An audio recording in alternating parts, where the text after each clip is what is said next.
de cartes nationales d'identité et des imprimés, de faux actes d'état civil, diplômes et attestations de tout ordre. Une riche documentation produite dans un cabinet noir sur 2 sites stratégiques des quartiers administratifs de la capitale. Les Pandores ont eu le flair d'un renseignement digne de foi et ont agi à temps.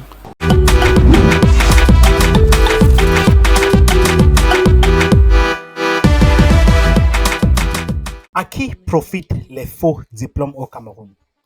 Quel est le ministère qui regorge le plus de faux diplômés au Cameroun? Avant que nous pointons le doigt à ces gars-ci qui ont été débusqués, qui ont complètement une industrie qui sert à fabriquer les faux diplômes, les faux cachets et toutes sortes de choses.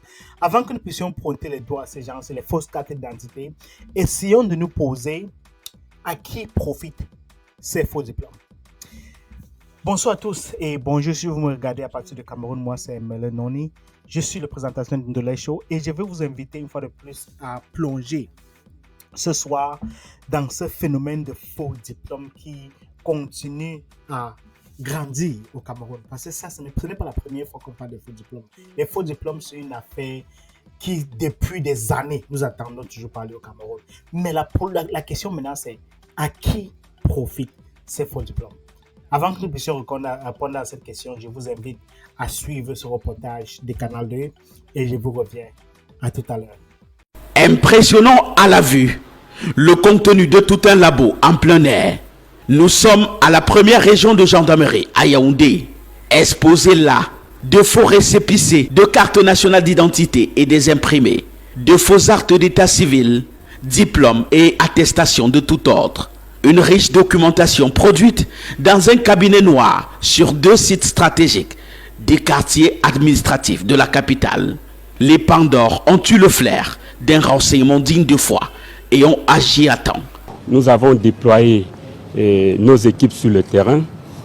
Y étant, ces équipes ont mené une opération concomitante au lieu dit Avenue des Banques et la poste centrale. Nous avons pris en flagrant délit les 4 suspects. 4 jeunes gens tenus par des gendarmes devant ce butin au rôle de proprio. Un labo complet avec machine à timbre, ordinateur de saisie, des cachets de toutes les administrations, y compris des membres du gouvernement. Belle prise pour le service de recherche judiciaire et lutte contre le grand banditisme. Début du processus judiciaire. La passe au procureur de la République. Ok, bon retour sur la suite de cette vidéo. Vous avez donc pu voir ce reportage incroyable de cette industrie-là qui a été débusquée du côté de Yaoundé, qui est spécialisée dans la fabrication des faux cachets, des fausses cartes d'identité et des faux diplômes. Maintenant, la question que nous devons nous poser est celle de savoir à qui profitent ces faux diplômes. Parce que c'est trop facile d'aller du côté de Bonas, à Yaoundé, un secteur que je connais très très bien, puisque c'était mon ancien secteur quand je fréquentais à l'université de Ouakile à l'époque, vers les années 2008. C'était vraiment une période vraiment que je pense beaucoup à cette période-là. Mais bon, on va revenir sur ça très prochainement. À qui profite donc cette industrie-là? Parce que c'est trop facile de débusquer ces gens-ci, de faire un reportage, un super reportage et faire sortir, les afficher avec les plaques et dire comment est-ce que cette industrie a été débusquée et tout. Mais quelle est la suite?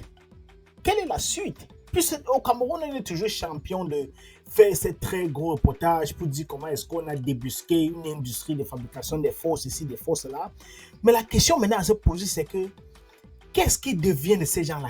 Quelle est la suite? Quel est le suivi de cette affaire-là? Est-ce qu'on est capable donc d'exploiter ces gens-là? Parce que ces gens-là sont des sources que on les appelle comment? En anglais, on dit investigators. En français, on dit je sais pas comment, c'est très difficile quand tu vis d'un pays anglo-saxon. Maintenant, je sais reparler de certains mots. Les enquêteurs. Voilà, ça que je sais, c'est les enquêteurs. Les enquêteurs pourront donc utiliser ces gens-là comme étant des personnes ressources pour pouvoir traquer et identifier ceux-là qui ont bénéficié de leur service. C'est trop facile de faire un gros reportage et dire comment nous avons débusqué une industrie qui était fabriquée, ceci, cela. Mais quelle est la suite? Quel est le suivi? Vous tous, vous savez que le ministère présentement au Cameroun, qui regroupe le plus grand nombre de faux diplômes, c'est le ministère de la Défense. C'est le ministère de la Défense. Tout le monde le sait. Après le ministère de la Défense, la fonction publique. La majorité, c'est dans la banque. Ils passent, certains vont dans l'armée, la majorité vont dans l'armée, et le reste se déverse dans la fonction publique. C'est trop facile d'identifier ces gens-là, mais quel est donc le suivi? C'est facile de pouvoir récupérer ces gens-là. Un enquêteur les récupère, les questionne suffisamment, les pousse à identifier quels sont ces gens-là à qui ils ont vendu les faux diplômes. Puis on va faire une enquête comme celle-ci, là, celle que vous venez de voir, et après ça, aucun suivi, rien du tout, ce silence radio, on ne sait plus ce qui s'est passé. Qu'est-ce qui devient de ces gens-là? Même s'ils sont relâchés par la suite, comment est-ce qu'on va faire pour le savoir? Si après avoir arrêté ces gens, les gens comme ceux-ci-là, on mène une enquête judicieuse et qu'après 2-3 mois, Canal 2 revient encore avec les mêmes caméras, nous dit que bon voilà, est-ce que vous vous rappelez des gens qu'on avait arrêtés il y a de cela quelques mois à Yaoundé? Voilà le fruit de notre enquête. Nous avons pu débusquer 500 gendarmes, 300 policiers, 200 enseignants, 300 agents contractuels de l'État. Il y a beaucoup de personnes. Surtout les secteurs comme la gendarmerie, la police, les gardiens de la paix et l'armée. Voilà les secteurs. L'armée, généralement, vient en tête parce que il y a certaines régions du Cameroun, toutes les régions en fait, quand une personne est bien placée, nous le savons tous, cherche toujours à ce que son petit frère, son beau, le petit frère de sa femme, qui ne fait rien au quartier, subitement, ok, cherche un diplôme, cherche un bac, tu viens me voir, je vais te mettre dans l'armée. Subitement, il s'en va à Bonas, on lui fabrique un bac, il revient, directement, il fait entrer dans l'armée. Parce que le tonton est colonel, général quelque part, le dossier va passer de façon tranquille. Est-ce que vous vous rappelez qu'en 2000, il y a cela juste un an, le ministre Joseph Betty à ce moment a débusqué presque 1000 personnes dans l'armée qui fonctionnaient avec les faux diplômes. Il y a de cela juste un an. Voilà 5 jours. Il y a de cela quelques jours seulement. On nous dit qu'on a débusqué une industrie qui fabrique les faux diplômes. Mais on aurait pu le découvrir il y a de cela un an. C'est pas aujourd'hui qu'on devait faire ce travail. Il y a de cela un an. On aurait pu avoir le même résultat si on avait pu ressortir ces gens-là de l'armée, les interroger et ensuite leur demander qui vous a donné ces faux diplômes, qui vous a fourni ces faux diplômes. Et c'est comme ça qu'on continue, on enquête, on s'en va chez celui qui a fabriqué des faux diplômes, on l'arrête, on le pousse maintenant à débusquer ou à dire exactement qui d'autre à qui tu as vendu ces faux diplômes-là. Et ça permet maintenant de débusquer tous ces gens-là qui sont dans l'administration, dans l'armée et ne méritent pas d'être là. Nous autres qui avons fréquenté au Cameroun, qui avons fréquenté de l'école primaire jusqu'à l'obtention de la licence au Cameroun, je l'ai fait. Les gens comme nous, là, nous n'allons pas pouvoir obtenir ou passer un concours au Cameroun. Pourquoi? Parce que ceux qui ne le méritent pas occupent nos places. Ceux qui ne devaient pas être là réussissent le concours à nos places. Donc le tout n'est pas seulement de faire un reportage comme celui-ci. La suite serait quoi? Qu'on puisse enquêter et à partir de ces gens-là, on les utilise pour qu'ils puissent dire exactement qui a profité, à qui profite ces diplômes-là. Parce qu'ils sont là, ils sont nombreux.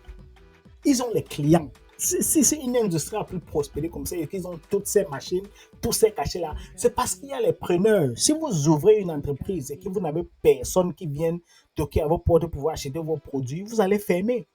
Mais si votre entreprise ne fait que grandir, vous ne faites qu'acheter les matériaux de plus en plus sophistiqués, ça veut dire que vous avez des clients. Le chiffre d'affaires augmente. Ça veut dire que ces gars-là ont des clients. Qui sont donc leurs clients? Je veux que vous m'aidiez en commentaire à écrire. Je veux que vous m'aidiez à écrire en commentaire qui sont les clients de ces faussaires-là, de ces fabricants de faux diplômes, de fausses cartes d'identité et de faux cachets. Qui sont leurs clients et à qui profite cette industrie-là? C'est trop facile de venir ici et de nous exposer ces gars-là, mais le plus important serait de nous dire qui sont ceux qui ont été débusqués à la suite de cette perquisition-là. Qui sont ceux qui ont débusqué? À quoi l'enquête a-t-elle amené? Ce serait mieux de nous dire, parce qu'ils sont nombreux qui sont dans l'administration, qui sont dans le corps enseignant, qui sont dans la fonction publique en général, qui sont dans les corps, différents corps armés, gardiens de la paix, police, gendarmerie et les militaires. Ils sont nombreux qui sont là. Donc écrivez en commentaire pour me dire à qui principalement profite cette industrie de la fabrication des faux diplômes. Et je vais relire les commentaires et entre-temps, nous allons discuter. C'était tout pour aujourd'hui et je vous invite déjà à liker la vidéo. Parce que nombreux sont d'entre vous qui voient la vidéo mais qui ne likent pas. Je vous invite à liker la vidéo de 1, de vous abonner à la page de 2 et d'activer la cloche de notification de 3 pour que quand je publie une autre édition d'une Show, vous soyez encore plus en plus nombreux pour voir la vidéo. Je vis aux États-Unis et c'est pour ça que de temps en temps, mon anglais et le français se mélangent un peu. Donc, c'est ça le problème. Donc, je vous ai prie de m'excuser. Passez une bonne soirée et je vous revois à très bientôt dans une autre édition de Show. À tout à l'heure. Bye bye.